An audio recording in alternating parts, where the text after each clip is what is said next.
Hello दोस्तों, नमस्कार। मैं वीरेंद्र कुमार आज आपको कहानी लेकर आया हूँ, जो कि कहानी का नाम है बेटा लंदन से कब आएगा तू। तो चलिए शुरू करते हैं कहानी के माध्यम से। माँ, मुझे कुछ महीनों के लिए विदेश जाना पड़ रहा है। तकरीबन 32 साल के अविवाहित डॉक्टर सुदीप ने देर रात घर में घुसते ही ये बात अपनी माँ से कही। माँ कही, बेटा तेरा जाना ज़रूरी है क्या? माँ की आवाज़ में साफ साफ चिंता और घबराहट झलक रही थी। माँ, मुझे इंग्लैंड जाकर कुछ महीनों के लिए रिसर्च करना है। वैसे भी कुछ महीनों की तो बात है माँ, सुदीप ने कहा। फिर माँ धीमी सी आवाज़ में बोली, जैसी तेरी इच्छा बेटा। और फिर छोड़ गया सुदीप अपनी माँ प्रभा देवी को पड़ोस वाले शहर के एक वृद्धाश्रम में। आने पर शुरू में हर बुजुर्ग के चेहरे पर ज़िंदगी के प्रति हताश और निराश साफ झलकती थी, पर प्रभा देवी के चेहरे पर वृद्धाश्रम में आने के बावजूद भी उनके चेहरे पर कोई भी शिकस्त न थी। एक दिन आश्रम में बैठे कुछ बुजुर्ग बातें कर रहे थे, जिनमें 2 से 3 महिलाएं भी थीं। तभी उनमें से कहा कि आपका कोई सगा संबंधी नहीं था जो कि आपका सुदीप डॉक्टर बेटा आपको यहाँ छोड़ गया? यह सुनकर प्रभा देवी को थोड़ा बुरा लगा। फिर वहाँ बैठी एक महिला बोली कि प्रभा देवी के पति का मौत जवानी में ही हो गई थी। तब सुदीप कुल 4 साल का ही था और पति की मृत्यु के बाद प्रभा देवी और उसके बेटे के खाने के भी लाले पड़ गए थे। किसी भी रिश्तेदार ने उनकी कोई भी मदद नहीं की।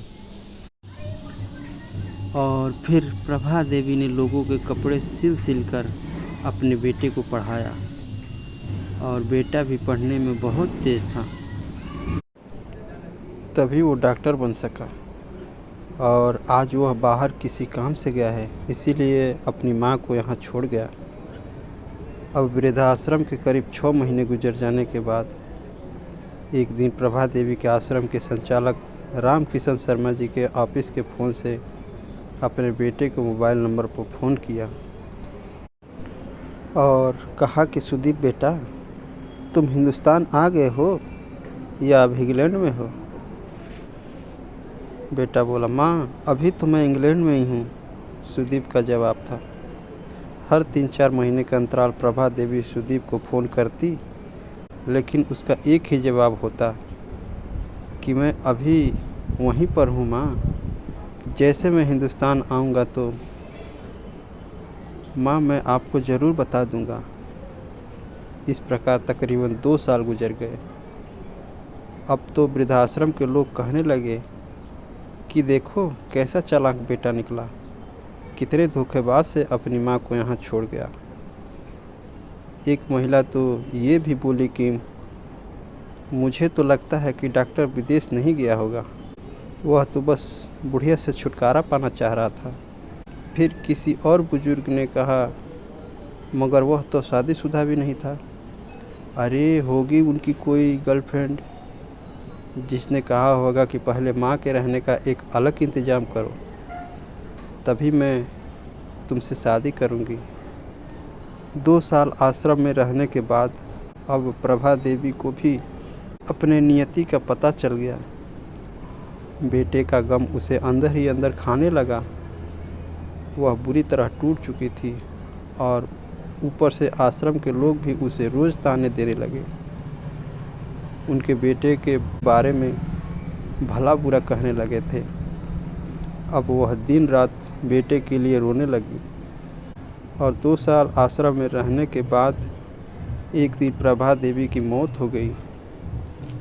उसकी मौत पर आश्रम के लोगों ने आश्रम के संचालक शर्मा जी से कहा कि इसकी मौत की खबर उसके बेटे को तो दे दो।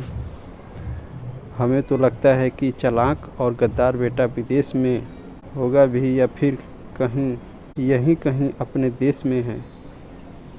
तभी आश्रम के संचालक आंखों में आंसू लिए बोले कि मैं उसके बेटे को कैसे खबर करूं? उसे मरे तो 3 साल हो गए। शर्मा जी की यह बात सुनकर वहाँ के सभी लोगों में सन्नाटा सा छा गया। तभी उनमें से एक बोला कि अगर उसे मरे 3 साल ही हो गए तो प्रभा देवी से फ़ोन पर कौन बातें करता था। इस बात पर शर्मा जी बोले कि वो मोबाइल मेरे पास है जिससे उनके बेटे की आवाज़ में रिकॉर्डिंग है, पर उसने ऐसा क्यों किया, ये बात सबने एक साथ पूछा। शर्मा जी बोले कि करीब 4 साल पहले जब सुदीप अपने माँ को यहाँ छोड़ने आया तो उसने मुझसे कहा कि शर्मा जी मुझे ब्लड कैंसर हो गया है और डॉक्टर होने के नाते मैं यह अच्छी तरह से जानता हूँ कि इसकी आखिरी स्टेज में मुझे बहुत ही तकलीफ़ होगी। मेरे मुंह से और मसूड़ों आदि से खून भी आएगा। मेरी यह तकलीफ़ माँ से देखा नहीं जा सकेगा।